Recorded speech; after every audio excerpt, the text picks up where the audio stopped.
Well, we're putting in another road today. You see this farm goes back to 1840. This is one of the old farm roads here in And what we do up here is we try to do as much in-house as we can because it helps cut down on costs. So I'm crazy about these toys. Well, my brother's actually crazier about these mechanical toys. So he bought a Mighty Mite here, this little dozer, and we've used it up here for years, putting in our own roads. I gotta tell you, it's really handy to have your own dozer, so I recommend you get one. They're a lot of fun. Anyway, back to the road. So the idea here is this old lane, old farm lane was here, who knows, going back to maybe 1840. But with the house going up now, we really needed to kind of improve this road. We've put in lots of roads on the farm and improved some, but this one I've held off on. But now that we're using it more and more, it was time to sort of fill in the potholes and put down some sub-base. What I mean by that is a road really needs to have a hard pan or a sub-base put down. And what we've done here is we've used a lot of the shale that's on this mountain.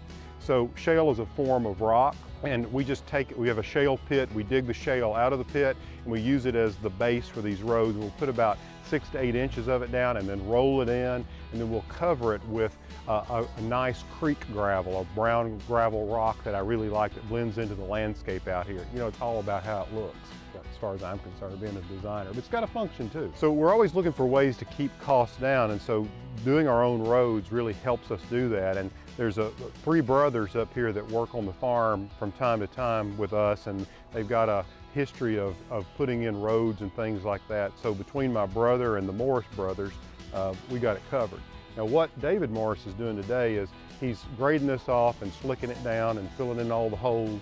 And what he's going to do is put a crown on this so it'll shed water on either side. He's throwing a ditch up over here on this side, so as the water comes off Daffodil Hill, but what will happen is the water will hit that ditch, and then he's going to lay some 8-inch drain pipe along here about every 40 feet, and it'll throw the water out onto the slope and head it down the hill.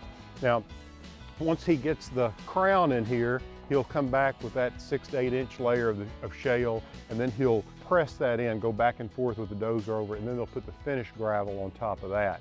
Now this road is going to be about 12 feet wide. That's originally what it was, and I want to keep it to its original dimensions. And then down along the road, you see that big cedar down there. I want to save that cedar. I love them. So we're going to prune the limbs way up to about 12 feet so that trucks can drive past without damaging the cab of the truck or damaging the tree. You know, my approach here is to try to save as much money as possible, so that's why we have our own equipment, we use local guys, and we try to use as much material as we can from right here on the farm. For instance, that shale, just moving it from the shale pit over to here, that cuts the cost. If I'd had a road contractor come in here, I mean, we've probably put 1.5 miles of roads on this place. I couldn't afford it. So this is an affordable way to do it, and also using local materials. So we're trying to keep that carbon footprint as small as possible. And I have to say, having this big equipment around is a lot of fun, and you get to do things yourself, and that's very satisfying in its own right. If you get a chance to go to a sale and buy a secondhand dozer, I recommend it. You'll have a lot of fun with it too. If you're enjoying learning about what we do up here at Moss Mountain Farm, tell a friend about it. Make sure you subscribe to ehowhome.